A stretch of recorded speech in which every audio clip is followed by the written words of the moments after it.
पिछले पार्ट में आपने देखा कि कैसे अमेरिका लौट रहा एक पैसेंजर प्लेन अचानक एक भयानक हादसे का शिकार हो गया। धमाका इतना खतरनाक था कि विमान का पिछला हिस्सा हवा में ही अलग हो गया और कंट्रोल खोते ही पूरा विमान एक सुनसान और रहस्यमयी टापू पर जा गिरा।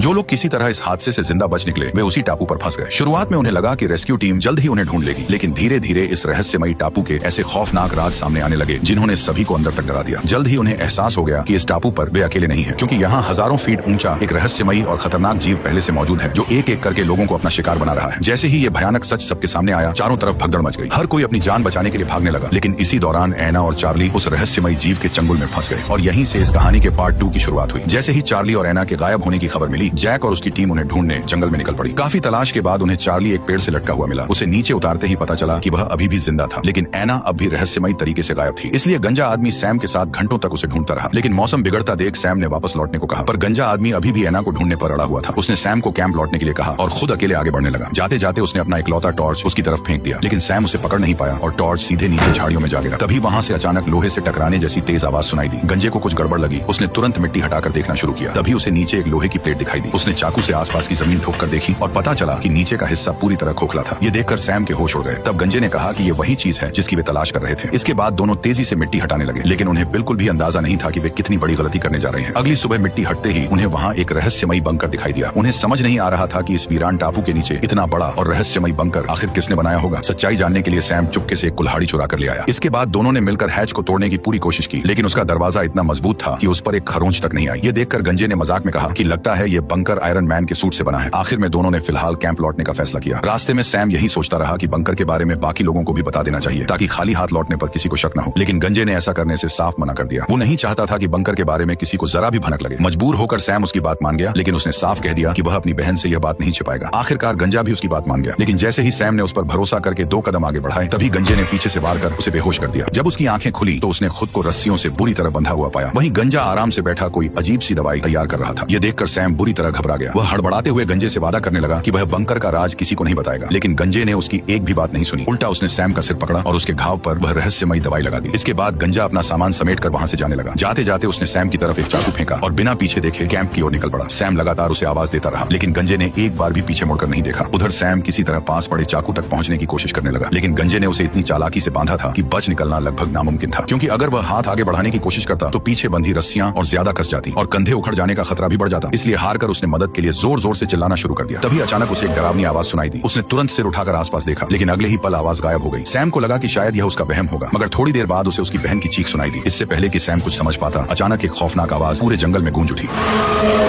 उसे यकीन हो गया कि उस रहस्यमयी जीव ने उसकी बहन को भी पकड़ लिया है। अपनी बहन को खतरे में जानकर वह तुरंत हरकत में आ गया। दर्द से कराहते हुए भी उसने कंधा उखड़ने की तकलीफ झेली और किसी तरह चाकू तक अपना हाथ पहुंचा लिया। फिर वो बिना एक पल गवाए रस्सियां काटकर आवाज की दिशा में दौड़ पड़ा। कुछ ही देर बाद उसे एक बड़े पेड़ के नीचे अपनी बहन दिखाई दी। वह तुरंत उसकी तरफ भागा और रस्सियां काटने लगा। तभी उस रहस्यमयी जीव की नजर उन पर पड़ गई। अब दोनों के बीच की दूरी तेजी से कम होने लगी। किस्मत से सैम के हाथ काफी तेज चल रहे थे। उसने कुछ ही सेकंड में रस्सियां खोल दी। इसके बाद वह अपनी बहन को लेकर सीधे जंगल की तरफ भागने लगा, लेकिन वे दोनों उस खूंखार राक्षस से तेज नहीं थे। इसलिए नजर से बचने के लिए सैम और उसकी बहन तुरंत पास की झाड़ियों में छिप गए। जब काफी देर तक आसपास कोई हलचल नहीं हुई, तब सैम ने हिम्मत जुटाकर बाहर की ओर देखा, लेकिन अब वो राक्षस कहीं भी दिखाई नहीं दे रहा था। तभी सैम की बहन ने उससे पूछा कि गंजे आदमी ने उसे क्यों बांध रखा था, लेकिन सैम ने उसके सवाल का कोई जवाब नहीं दिया। वह पहले सुरक्षित कैंप तक पहुंचना चाहता था, मगर लौटते वक्त केली के लगातार सवालों से सैम का ध्यान भटकने लगा। परेशान होकर उसने आखिर बंकर का राज उसे बता दिया, लेकिन उनकी आवाज सुनते ही अचानक राक्षस उनके सामने आ गया। ये देखते ही दोनों जान बचाकर भागने लगे। डर के मारे वे भागते भागते खुले मैदान में पहुंच गए, जहां दूर दूर तक छिपने की कोई जगह नहीं थी। बेबस होकर दोनों इधर उधर भागने लगे। तभी राक्षस ने मौका देखकर केली को हवा में उठा लिया और उसे बेरहमी से नोचना शुरू कर दिया। कुछ ही सेकंड में वहां से दर्दनाक चीखें गूंजने लगी। उसे लगा कि उसकी बहन किसी बड़ी मुसीबत में फंस गई है, इसलिए वह उसे बचाने के लिए पूरी ताकत से दौड़ पड़ा। लेकिन तब तक काफी देर हो चुकी थी और राक्षस उसे ले जा चुका था। लेकिन सैम ने हार नहीं मानी। वह लगातार अपनी बहन को ढूंढता हुआ नदी के किनारे जा पहुंचा। तभी उसकी नजर जमीन पर पड़े खून के निशानों पर गई। ये देखकर वो बुरी तरह घबरा गया। सैम ने तुरंत ऊपर की तरफ नजर दौड़ाई और अगले ही पल उसने अपनी बहन को नदी किनारे एक बड़ी चट्टान पर पड़ा देखा। ये देखकर उसका दिल बैठ गया। वह पूरी ताकत से उसकी तरफ दौड़ पड़ा, लेकिन जैसे ही वह करीब पहुंचा, सामने का नजारा देखकर उसके होश उड़ गए। उसकी बहन के शरीर का ऊपरी हिस्सा बुरी तरह नोचा जा चुका था। हर तरफ मांस के टुकड़े बिखरे पड़े थे और खून पानी की तरह बह रहा था। ये देखकर सैम ने कांपते हाथों से अपनी बहन की लाश को सीने से लगा लिया और फूट फूट कर रोना शुरू कर दिया। उसने कसम खाई कि वह गंजे से अपनी बहन की मौत का बदला जरूर लेगा। रात होते ही सैम वापस कैंप पहुंच गया, लेकिन वहां का नजारा देखकर वह और भड़क उठा, क्योंकि गंजा बेफिक्र होकर आग के पास बैठा था, जैसे कुछ हुआ ही ना हो। ये देखकर गुस्से में सैम ने तुरंत चाकू निकाला और गंजे पर टूट पड़ा। देखते ही देखते दोनों के बीच भयंकर लड़ाई शुरू हो गई। कुछ ही देर में सैम ने उसे जमीन पर पटक कर दबोच लिया और गुस्से में वह चिल्लाते हुए बोला कि केली की मौत का जिम्मेदार वही है। अगर उसने उसे वहां बांध कर न रखा होता तो केली कभी वहां नहीं आती और उस राक्षस का शिकार भी नहीं बनती। ये सुनकर गंजा खुद हैरान रह गया। उसने शांत होकर कहा, अगर केली सच में उस राक्षस का शिकार बन चुकी है तो तुम्हारे शरीर पर खून का एक भी निशान क्यों नहीं है? ये सवाल सुनते ही सैम एक पल के लिए चुप हो गया। उसे याद आया कि उसने अपनी बहन की लाश को गले लगाया था, फिर उसके कपड़ों पर खून का एक भी निशान कैसे नहीं था। वह अभी इसी सोच में उलझा हुआ था कि तभी गंजे ने उसे धक्का देकर दूर कर दिया। वह सैम से कुछ पूछने ही वाला था कि तभी पीछे से उन्हें केली की आवाज सुनाई दी। उसकी बहन सही सलामत पानी भर रही थी। ये देखकर सैम के पैरों तले जमीन खिसक गई। उसे समझ नहीं आया कि आखिर हो क्या रहा है। कुछ पल के लिए तो सैम को लगा कि शायद वह पागल हो गया है, लेकिन अगले ही पल उसे शक हुआ कि गंजे ने उसके सिर पर जो दवा लगाई थी शायद उसी में कोई गड़बड़ थी। हालांकि गंजे ने तुरंत इस बात से इनकार कर दिया। उसने बताया कि वो सिर्फ जख्म भरने के लिए इस्तेमाल होने वाली एंटीसेप्टिक दवाई थी। ये सुनकर सैम और ज्यादा उलझन में पड़ गया। उसे लगने लगा कि शायद वो रहस्यमयी राक्षस उसके दिमाग के साथ खेल रहा है। इसी बीच जैक और उसकी टीम को 2 हफ्तों से गायब एना अचानक जंगल में बेहोश हालत में मिल गई। सबसे अजीब बात यह थी कि उसके शरीर पर किसी तरह की चोट का कोई निशान नहीं था। उसे बस इतना याद था कि उसे और चार्ली को राक्षस ने नहीं बल्कि जिम ने किडनैप किया था। लेकिन उसके बाद क्या हुआ इसकी उसे बिल्कुल भी याद नहीं थी। हैरानी की बात यह थी कि चार्ली की हालत भी बिल्कुल ऐसी ही थी। उसे भी अपने गायब रहने के दिनों की कोई याद नहीं थी। ये जानकर सभी लोग हैरान रह गए। आखिर जिम उन्हें अपने साथ क्यों ले गया था और ऐसा क्या हुआ कि दोनों की याददाश्त का एक हिस्सा पूरी तरह गायब हो गया। लगातार उठ रहे सवालों का जवाब पाने के लिए उन्होंने फैसला किया कि उन्हें जिम को ढूंढना ही होगा। यही सोचकर अगले दिन चार्ली और कोरियन आदमी चुपचाप जंगल में जिम की तलाश में निकल पड़े। लेकिन जंगल में कदम रखते ही माहौल पूरी तरह बदल गया। अचानक चारों ओर एक रहस्यमयी आवाज गूंजने लगी।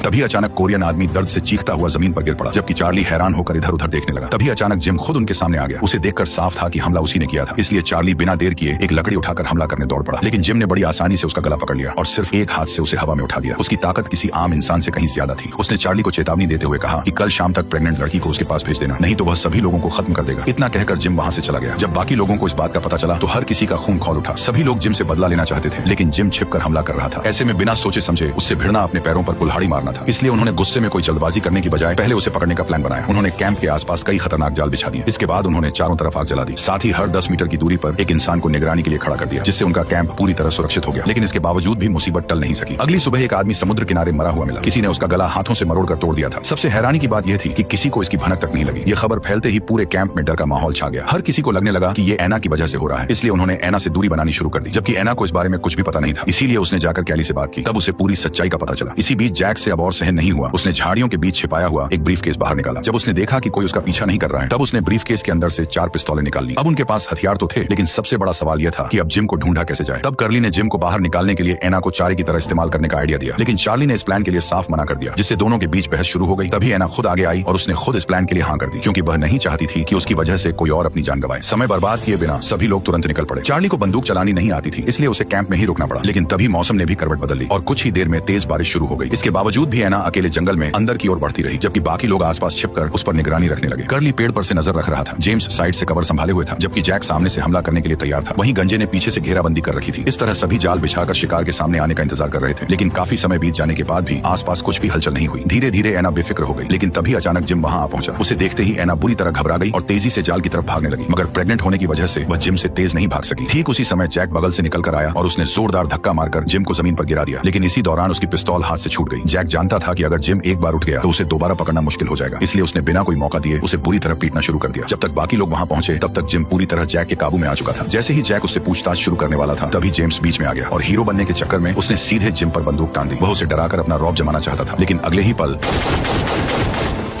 जब उन्होंने मुड़कर देखा तो पता चला कि गोली किसी और ने नहीं बल्कि चार्ली ने चलाई थी। दरअसल उसने चुपके से जैक की गिरी हुई पिस्तौल उठा ली थी और तुरंत जिम पर गोली चला दी, जिससे जिम वहीं ढेर हो गया और इसी के साथ इस रहस्यमयी टापू के राज तक पहुंचने का आखिरी रास्ता भी बंद हो गया। इसके बाद सभी लोग वापस गुफा में लौट आए। जहां जैक ने चार्ली से गोली चलाने की वजह पूछी, तब उसने बताया कि वह एना से प्यार करता है, इसीलिए उसने बदला लेने के लिए जिम को मार डाला। उसकी बात सुनकर जैक को यह सब पागलपन लगा। अगले दिन जैक सीधे कर्ली के पास पहुंचा, क्योंकि वो उस नक्शे को दोबारा देखना चाहता था जो कर्ली को जंगल में मिला था। उसे उम्मीद थी कि शायद उस नक्शे की मदद से इस रहस्यमय टापू का सच पता लगाया जा सकता है। लेकिन तभी मोटे आदमी की नजर एक कागज पर लिखे कुछ अजीब नंबरों पर पड़ी। उन्हें देखते ही उसके चेहरे का रंग बदल गया। अचानक उसे एहसास हुआ कि विमान का यहाँ गिरना कोई इत्तेफाक नहीं था, बल्कि कोई सोची समझी चाल थी। वो उन नंबरों को गौर से देख ही रहा था कि तभी उसे अचानक याद आया कि ये वही नंबर थे जिनकी मदद से उसने सालों पहले 15 करोड़ की लॉटरी जीती थी। ये याद आते ही उसके होश उड़ गए, क्योंकि ये कोई साधारण नंबर नहीं थे। इन नंबरों से लॉटरी जीतने के बाद उसकी जिंदगी में एक के बाद एक रहस्यमयी घटनाएं शुरू हो गई थी। लॉटरी जीतने के ठीक उसी दिन उसके पिता की अचानक हार्ट फेल होने से मौत हो गई। कुछ समय बाद जब उसने नया बंगला खरीदा तो उसमें अचानक रहस्यमयी तरीके से आग लग गई। सबसे हैरानी की बात यह थी कि जब वह पुलिस को कॉल करने वाला था, तब उसने उसके कॉल से पहले ही पुलिस खुद उसकी लोकेशन पर पहुंच गई। और भी चौंकाने वाली बात यह थी कि जिस कंपनी में वह काम करता था वहां उसके सभी करीबी दोस्त एक एक करके मारे जाने लगे। इन घटनाओं से टूटकर जब वो अमेरिका लौटने के लिए प्लेन में बैठा तो वही विमान अचानक इस रहस्यमयी आइलैंड पर क्रैश हो गया। और सबसे अजीब बात यह थी कि उसी क्रैश में वह अकेला बच गया, जबकि पास वाली सीट पर बैठे सभी लोग मौके पर ही मारे गए। इन सभी घटनाओं से उसे साफ समझ आ गया था कि इन नंबरों का इस रहस्यमयी टापू से कोई गहरा संबंध जरूर है। सच का पता लगाने के लिए मोटा आदमी चुपके से कैंप से निकल गया। वह पूरे टापू के किनारे किनारे घूमता रहा। तभी उसे बिजली की वही केबल दिखाई दी जो कर्ली को वीडियो के फर्स्ट पार्ट में मिली थी। मोटा उसी केबल को फॉलो करते हुए आगे बढ़ने लगा और धीरे धीरे जंगल के अंदर घुसता चला गया। कुछ ही दूरी पर उसे एक सुअर पेड़ से लटका हुआ दिखाई दिया। उसे समझ नहीं आया कि इतना बड़ा जानवर इस हालत में यहाँ तक पहुंचा कैसे, लेकिन इसकी परवाह किए बिना जैसे ही वो आगे बढ़ा उसका पैर एक छिपे हुए जाल पर पड़ गया। ऊपर नजर जाते ही उसने देखा कि कांटों से भरा एक खतरनाक ट्रैप उसकी तरफ झूलता हुआ आ रहा है। खुशकिस्मती से वह किसी तरह उस घातक जाल से बच निकला। फिर पुराना पुल पार करते ही वह जंगल के उस रहस्यमयी हिस्से में पहुंच गया जहां कदम रखने की हिम्मत कोई नहीं करता था। अब उसे महसूस होने लगा कि वो सच के बेहद करीब है। लेकिन तभी अचानक उसके आसपास के पेड़ एक एक करके उखड़ने लगे। उसे समझ आ गया कि शायद वो रहस्यमयी राक्षस यहीं कहीं मौजूद है। खतरे का एहसास होते ही उसका नंबरों का रहस्य जानने का जुनून पल भर में गायब हो गया और वह जान बचाकर कैंप की ओर दौड़ पड़ा। रात होते होते वह किसी तरह कैंप तक वापस पहुंचने में कामयाब हो गया। वहां पहुंचकर उसने सबको अपने साथ हुई पूरी घटना बता दी। लेकिन उसे जरा भी अंदाजा नहीं था कि जिन रहस्यमयी नंबरों की वह तलाश कर रहा था वे गंजे आदमी को मिले उस बंकर पर भी मौजूद थे, जिसके अंदर ही शायद इस टापू का असली सच छिपा हुआ था। अगले दिन गंजे आदमी ने सैम के साथ मिलकर बंकर को तोड़ने का फैसला किया। लेकिन हैरानी की बात यह थी कि ऊपर एक छोटा सा हैच था, लेकिन उसमें न तो कोई लॉक था और न ही हैंडल। यह साफ था कि इसे किसी ने जानबूझकर बंद कर रखा था ताकि कोई अंदर न जा सके। लेकिन सवाल यह था कि इस सुनसान द्वीप पर इतनी हाईटेक चीज आखिर आई कहां से। सच जानने के लिए उन्होंने टूटे हुए विमान के हिस्सों से एक हथौड़ा बनाया और दरवाजे पर जोरदार वार कर दिया।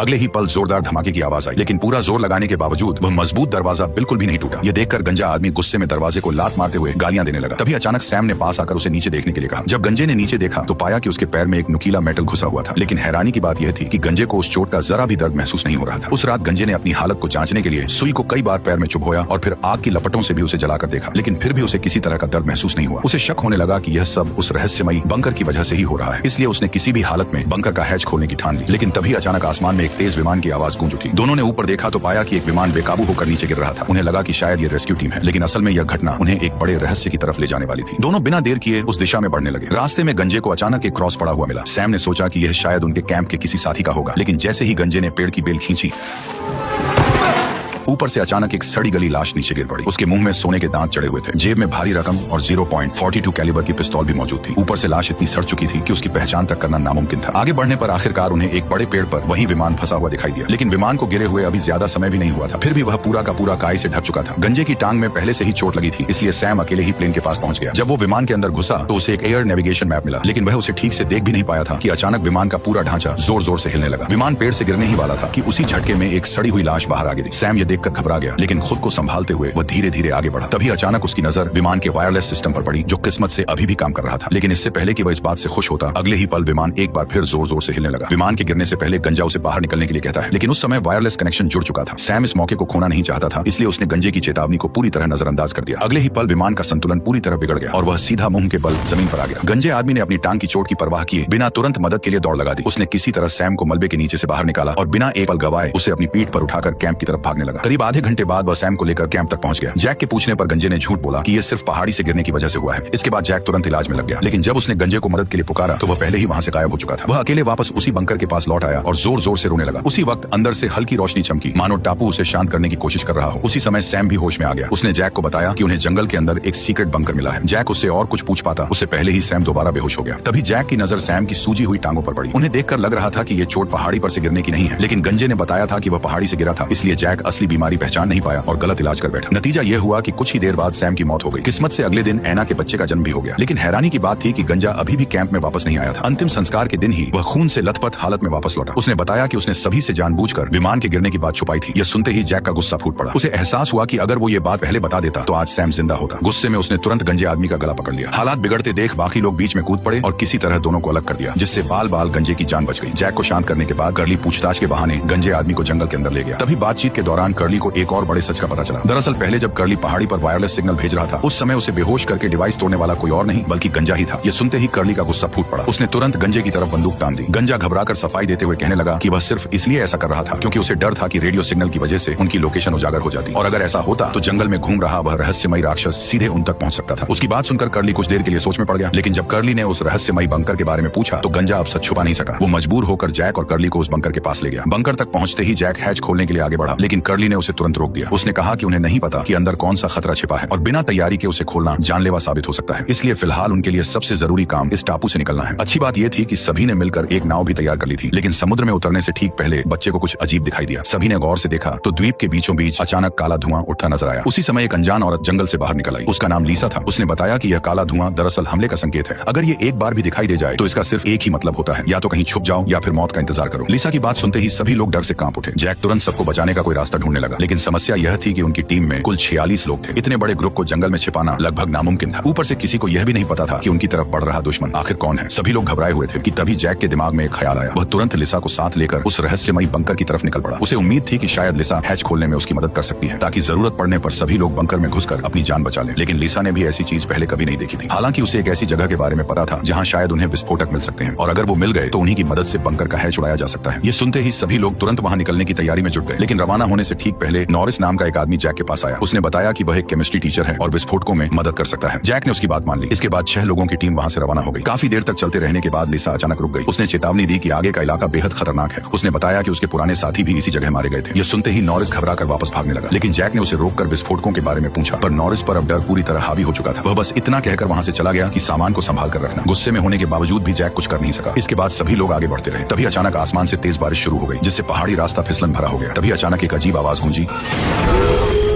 और सबकी नजरें सामने जा टिकी। दरअसल वह नॉरिस था, जो रास्ता भटक कर वापस लौट आया था। उसे देखकर सभी ने राहत की सांस ली ही थी कि अगले ही पल हालात पूरी तरह बदल गए, क्योंकि वह रहस्यमयी राक्षस अचानक वहां प्रकट हो गया। यह देखते ही सभी लोग जान बचाकर भागने लगे, मगर गंजा आदमी बिल्कुल शांत खड़ा रहा। उधर दूसरी तरफ लिसा और बाकी लोग घनी झाड़ियों में जाकर छिप गए, जिससे कुछ ही देर में वह डरावनी आवाज बंद हो गई। अब सिर्फ भारी कदमों की आवाज आ रही थी। ऐसा लग रहा था जैसे कोई विशाल जीव उनके बेहद करीब घूम रहा हो। कुछ सेकंड बाद वह आवाज भी धीरे धीरे गायब हो गई। सब कुछ शांत होते ही सभी लोग दोबारा एक जगह इकट्ठा हो गए। उधर नॉरिस की सारी बहादुरी भी अब निकल चुकी थी, इसलिए वो वापस लौटने के बजाय मजबूरी में टीम के साथ ही आगे बढ़ने लगा। लंबे सफर के बाद वे सब एक पुराने और सुनसान समुद्री डाकू जहाज के पास पहुंचे, जो खतरनाक विस्फोटकों से भरा हुआ था। लेकिन सबसे चौंकाने वाली बात यह थी कि समुद्र तट से लगभग 4 किलोमीटर दूर यह जहाज आखिर जंगल के अंदर कैसे पहुंचा। लिसा के पास भी इसका कोई जवाब नहीं था। रास्ता दिखाने के बाद वह वहीं से वापस लौट गई। इसके बाद गंजा आदमी जैक के साथ अंदर दाखिल हुआ। अंदर का नजारा देखकर दोनों एक पल के लिए घबरा गए, क्योंकि चारों तरफ जंजीरों और बेड़ियों से बंधे हुए कंकाल पड़े थे। उन्हें देखकर ऐसा लग रहा था मानो यह कोई गुलामों को ढोने वाला पुराना जहाज हो। इसी बीच जैक ने जहाज के अंदर मौजूद एक कमरे का दरवाजा खोला और वहां उसे विस्फोटकों से भरा एक बक्सा मिल गया। लेकिन जैसे ही वे उसे उठाकर बाहर लाने लगे, तभी नॉरिस दौड़ता हुआ वहां पहुंचा। उसने तुरंत दोनों को वहीं रुकने को कहा, क्योंकि उसके मुताबिक बक्से के अंदर नाइट्रोग्लिसरीन रखी हुई थी, जो हल्के से झटके में भी फट सकती थी। इसलिए नॉरिस ने उन्हें सही तरीका समझाया। सबसे पहले उसने बेहद सावधानी से विस्फोटक को दोनों तरफ से उठाया, फिर अपनी शर्ट को पानी में भिगोकर उसे पूरी तरह गीला किया। इसके बाद उसने बड़े ध्यान से विस्फोटक को उस गीली शर्ट में लपेट दिया, ताकि गर्मी की वजह से वे फट न जाए। उसकी समझदारी देखकर साफ लग रहा था कि वह सच में काफी स्मार्ट है। वाकई नॉरिस काफी स्मार्ट था। नॉरिस की गलती से सीखकर जैक और गंजे आदमी ने बड़ी सावधानी से सारे जरूरी विस्फोटक अपने बैगों में रख लिए। इसके बाद चारों लोग बंकर की ओर लौटने लगे। रास्ते में अचानक जैक की नजर झाड़ियों के बीच उठते काले धुएं पर पड़ी। पहले तो उसे लगा कि शायद यह उसका भ्रम है, इसलिए उसने तुरंत कैट से पूछा, लेकिन कैट को भी वही चीज दिखाई दे रही थी। खतरा भांपते ही दोनों तेजी से वहां से भागने लगे, मगर तब तक उस रहस्यमयी राक्षस की नजर उन पर पड़ चुकी थी। अगले ही पल कई सारे पेड़ जड़ों समेत उखड़ने लगे। यह नजारा देखकर सभी बुरी तरह घबरा गए और जान बचाकर भागने लगे। लेकिन गंजा आदमी भागने के बजाय खुश होकर सीधे राक्षस की ओर बढ़ने लगा। ये देखकर जैक उसे बचाने के लिए दौड़ा, लेकिन तब तक बहुत देर हो चुकी थी। अगले ही पल वह राक्षस जमीन फाड़कर बाहर निकला और गंजे आदमी को अपने साथ घसीटते हुए नीचे खींचने लगा। लेकिन जैक ने समय रहते गंजे आदमी का हाथ पकड़ लिया। उसने पूरी ताकत लगाकर गंजे को ऊपर खींचने की कोशिश की, लेकिन उस राक्षस की ताकत किसी इंसान से कई गुना ज्यादा थी। जैक लाख कोशिशों के बावजूद उसे बाहर नहीं खींच पा रहा था। हालात बिगड़ते देख जैक ने तुरंत कैट से विस्फोटक को गड्ढे में फेंकने को कहा। कुछ ही सेकंड बाद अंदर से जोरदार धमाके की आवाज गूंज उठी और आखिरकार राक्षस ने गंजे आदमी को छोड़ दिया। इसके बाद वह काले धुएं के गुब्बार में बदलकर वहां से गायब हो गया। अजीब बात यह थी कि मौत के मुंह से बच निकलने के बाद भी गंजा खुश नहीं था, बल्कि वह राक्षस को नुकसान पहुंचाने के लिए जैक पर गुस्सा कर रहा था। उधर दूसरी तरफ सबने मिलकर नाव को समुद्र में उतार दिया। लकड़ियों की उस नाव पर माइकल, उसका बेटा वॉल्ट, जेम्स और कोरियाई आदमी सवार थे। वे सभी मदद की तलाश में टापू से निकले थे। जब काफी लंबे सफर के बाद रात हुई, तभी जेम्स की नजर दूर गुजरते एक जहाज पर पड़ी। ये देखकर सभी के अंदर उम्मीद की किरण जाग उठी। उन्होंने बिना देर किए तुरंत सिग्नल फ्लेयर दाग दिया। लाल फ्लेयर को देखते ही वो जहाज सचमुच उनकी ओर बढ़ने लगा। ये देखकर सभी लोग खुशी से झूम उठे। उन्हें लगा कि अब वे सब आखिरकार घर लौट पाएंगे। लेकिन तभी हालात अचानक पूरी तरह बदल गए, क्योंकि जहाज पर मौजूद लोग उनकी मदद करने नहीं आए थे। असल में उनका मकसद नाव पर मौजूद बच्चे को अपने साथ ले जाना था। उन्होंने साफ चेतावनी दी कि बच्चे को उनके हवाले कर दिया जाए, वरना वे सभी को मार डालेंगे। ये सुनते ही वहां मौजूद सभी लोग बुरी तरह घबरा गए। किसी को समझ नहीं आया कि ये लोग कौन है और बच्चे को अपने साथ क्यों ले जाना चाहते हैं। हालात बिगड़ते देख जेम्स ने बच्चे को बचाने का फैसला किया। उसने धीरे धीरे अपना हाथ कमर पर टंगी पिस्तौल की ओर बढ़ाया। अगले ही पल अचानक सारी लाइटें बुझ गईं। ये देखते ही जेम्स ने बिना देर किए गोली चला दी, लेकिन अंधेरे की वजह से उसका निशाना चूक गया और जवाबी फायरिंग में वह सीधे समुद्र में जा गिरा। ये देखकर कोरियाई आदमी तुरंत उसे बचाने के लिए पानी में कूद पड़ा, पर उन्होंने माइकल को भी धक्का देकर समुद्र में फेंक दिया। फिर वे बच्चे को जबरदस्ती अपने साथ ले गए। निकलते समय उन्होंने एक बम फेंका, जिससे नाव पूरी तरह तबाह हो गई। समुद्र में तैरता माइकल बस बेबस होकर ये सब देखता रह गया। उसकी आंखों के सामने उसका बेटा उसे दूर ले जाया जा रहा था, लेकिन वह चाहकर भी कुछ नहीं कर सका। उधर दूसरी तरफ जैक के मन में एक सवाल लगातार घूम रहा था कि आखिर गंजा आदमी इतने समय से उस रहस्यमयी राक्षस को लेकर इतना बेचैन क्यों है। आखिरकार उसने सीधे उससे पूछ ही लिया कि क्या वह उस रहस्यमयी चीज को बचाना चाहता है। यह सवाल सुनते ही गंजे आदमी ने आखिरकार सच्चाई बता ही दी। उसका कहा होता कि प्लेन क्रैश कोई कोइंसिडेंस नहीं था, बल्कि हमारी किस्मत थी। उसके मुताबिक अगर ऐसा नहीं होता तो हवा में टूट चुके विमान से इतने लोग जिंदा कैसे बच सकते थे। उसने आगे कहा कि सैम की मौत भी यूं ही नहीं हुई थी और टापू पर उठने वाला काला धुआं भी महज एक संयोग नहीं था, बल्कि इन्हीं घटनाओं की वजह से वे उस समुद्री जहाज तक पहुंच पाए थे। उसका मानना था कि ये सारी घटनाएं उन्हें बंकर खोलने की ओर इशारा कर रही हैं, लेकिन जैक को उसकी एक भी बात पर विश्वास नहीं हुआ। उसे लगा कि यह सब उसका ख्यालीपन है। बात न मानते देख गंजे आदमी ने भी बहस नहीं की। इसके बाद चारों लोग हैच के पास पहुंच गए और वहां विस्फोटक लगाना शुरू कर दिया। कुछ ही देर में बम के साथ फ्यूज भी बिछा दिया गया। जब लग रहा था कि अब सब कुछ तैयार हो चुका है, तभी अचानक मोटे आदमी के हाथ से टॉर्च फिसल कर नीचे गिर गई। वह जैसे ही उसे उठाने के लिए झुका, तभी उसकी नजर हैच पर लिखे उन्हीं मिस्टीरियस नंबरों पर पड़ी जो उसने पहले लॉटरी टिकट और उस अजीब कागज पर देखे थे। उन्हें देखते ही उसे एहसास हो गया कि कोई बड़ी मुसीबत आने वाली है। घबराकर उसने तुरंत गंजे आदमी को हैच खोलने से मना किया, लेकिन गंजे आदमी ने उसकी एक भी बात नहीं सुनी। उसने बिना देर किए फ्यूज में आग लगा दी और चिंगारी तेजी से हैच की तरफ बढ़ने लगी। ये देखकर मोटा अपनी जान की परवाह किए बिना फ्यूज को पैरों से बुझाने की कोशिश करने लगा, लेकिन चिंगारी अब विस्फोटक के बेहद करीब पहुंच चुकी थी। तभी जैक ने खतरा भांप लिया और धमाके से ठीक पहले मोटे को बचा लिया।